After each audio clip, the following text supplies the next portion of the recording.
పాత్రికేయ మిత్రులందరికీ నమస్కారం. ఈరోజు ఈ రాష్ట్రంలో జరిగినటువంటి ఎన్నికలు ఈ ప్రభుత్వం యొక్క విధానాలు చాలా స్పష్టంగా కనబడుతున్నాయి. వ్యవస్థల్ని ప్రభావితం చేసేటటువంటి తర్కాణం ఏ విధంగా వ్యవస్థల్ని ప్రభావితం చేస్తున్నారో ఈ ఎన్నికలే నిదర్శనం. పై అధికారులు ఖచ్చితంగా సూచనలు ఇస్తున్నప్పుడు కూడా ఉన్నటువంటి పోలీసు వ్యవస్థలో ఎస్ఐలు కానీ సిఐలు డిఎస్పీ లెవెల్ అనేక మంది ఎస్పీలకు సంబంధించి కూడా వైఎస్ఆర్ కాంగ్రెస్ పార్టీకి సంబంధించిన వాళ్ళ వ్యక్తుల్ని అదేవిధంగా ప్రభావితం చేసిన పరిస్థితి ఈరోజు మనం చూస్తున్నాం. ఒకదడ పల్నాడు ప్రాంతాన్ని పరిస్థితి ఆలోచిస్తే దాదాపుగా 30 సంవత్సరాల నుండి ఇలాంటి పరిస్థితులు కూడా ఎప్పుడు జరిగినట్టు పరిస్థితి కాదు. ఇందాక మిత్రులు మాట్లాడుతూ ఓ ప్రశ్న అడిగారు. అనిల్ కుమార్ యాదవ్ గారికి సంబంధించి నిన్న కొత్త గణేశ్వరపాడ గ్రామం వెళ్ళి అక్కడ తెలుగుదేశం పార్టీకి సంబంధించిన దౌర్జన్యాల అక్రమాలు చేసే విధంగా మాట్లాడటం జరిగింది. ఒక తడవ పల్నాడు ప్రాంతానికి సంబంధించి అనిల్ కుమార్ గారి యొక్క ఎన్నికల ప్రచార సరళి చూడండి.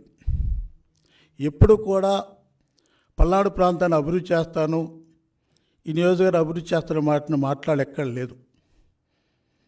ఎప్పుడు కూడా రెచ్చగొట్టే మాటలు, కేడర్ను ఉత్సాహపరిచేసే ఏ విధంగా రెచ్చగొట్టి ఆందోళన కలిగించాలంటే ఆలోచనతో ప్రసంగాలు ఉన్నాయి. కానీ ఏమాత్రం కూడా ఆ అభివృద్ధికి సంబంధించిన మాట్లాడినటువంటి పరిస్థితి లేదు. నిన్న కూడా ఏం మాట్లాడారు? ఎలక్షన్లు అయిపోయిన తర్వాత మేము అధికారానికి వచ్చిన తర్వాత 4,000 మంది తీసుకెళ్ళి ఆ గ్రామాన్ని ముట్టడిస్తామని మాట్లాడుతుంటే ఇది రెచ్చగొట్టే విధానం కాదా అని నేను అడుగుతున్నాను. ఎందుకంటే మీరు వస్తారు పోతారు, రాజకీయ నాయకులు వచ్చిపోతుంటారు, కానీ లోకల్ పరిస్థితి పూర్తిగా అర్థం చేసుకోవాల్సిన అవసరం ఉంది. పల్నాడు ప్రాంతం సెన్సిటివ్ ప్రాంతం. పల్నాడు ప్రాంతం కక్షల కార్పణ్యానికి నిలిచిన ప్రాంతం.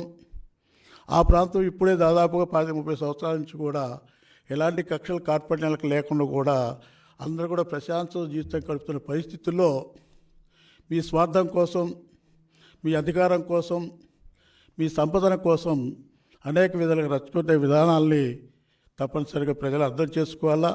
ప్రజలందరూ కూడా సహనం పాటించండి, సమయం పాటించమని కూడా ప్రజలకి, పల్నాడు ప్రాంత ప్రజలకు కూడా మనవి చేస్తున్నాను. ఎందుకంటే ఈ వ్యవస్థలో ఉన్నటువంటి, ఇందాక ఎంపీ గారు మాట్లాడినట్టు కూడా ఈ వ్యవస్థలో విధానాలు మారాలి. పోలీస్ వ్యవస్థ సంబంధించిన ప్రక్షాళన జరగాల. పోలీస్ వ్యవస్థలో అందరూ సంబంధించిన వాళ్ళు అవినీతి పనులు కానివ్వండి, ప్రభావితంలోనే వాళ్ళు ఉండకపోవచ్చు, కానీ ఎక్కువ మంది ఆ పరిస్థితి ఉంది కాబట్టి ప్రక్షాళన జరగాల్సిన అవసరం ఉంది కూడా నేను మనవి చేస్తున్నాను. అదేవిధంగా కూడా అనేకమైన సంఘటనల నుంచి కూడా ఈరోజు రామయ్య గారికి సంబంధించి కానీ ఎంపీ గారికి సంబంధించి కానీ మాట్లాడారు. తప్పనిసరి కూడా ఈరోజు ఉన్నటువంటి పరిస్థితి, ఎందుకంటే వైఎస్ఆర్ కాంగ్రెస్ పార్టీ సంబంధించిన అధినేత ఒక కలగన్నాడు. శాశ్వతంగా నేను ముఖ్యమంత్రిగా ఉన్నటువంటి కలగనటువంటి వ్యక్తి ఈ రోజున ఆ కలగానే మిగిలిపోవటాన నిరాశ నిస్పృహతోని సహనం కోల్పోయి ఈ కార్యక్రమాలు జరిగే కేడర్ నుంచి కానివ్వండి, నాయకుల నుంచి కానివ్వండి కూడా సహనం కోల్పోయి ఈ కార్యక్రమాలు జరిగే పరిస్థితుంది. తప్పనిసరి కూడా ఈ అవినీతికి, అక్రమాలకి, అన్యాయాలకి, దౌర్జన్యాలకు వ్యతిరేకంగా ప్రజలు తీర్పు ఇచ్చారు. ఎందుకంటే ఎప్పుడు కూడా జరగని పరిస్థితి ఈ రాష్ట్రంలో కూడా ఇంత పర్సెంటేజ్ సంబంధించిన తెలిసినంత ఎప్పుడు కూడా జరగని పరిస్థితి.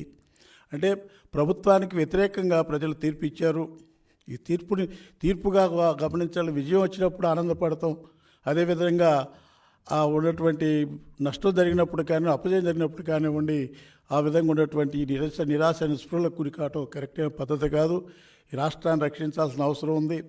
తప్పనిసరి కూడా నారా చంద్రబాబు నాయుడు గారు ముఖ్యమంత్రి అవుతారు, ఈ రాష్ట్రంలో అన్ని విధాలుగా అభివృద్ధి చెందుతుందనే విధంగా నేను మాట్లాడుతూ, అంతేకాకుండా కూడా దీనికి సంబంధించిన సమస్యల మీద కూడా పెద్దలు మాట్లాడారు.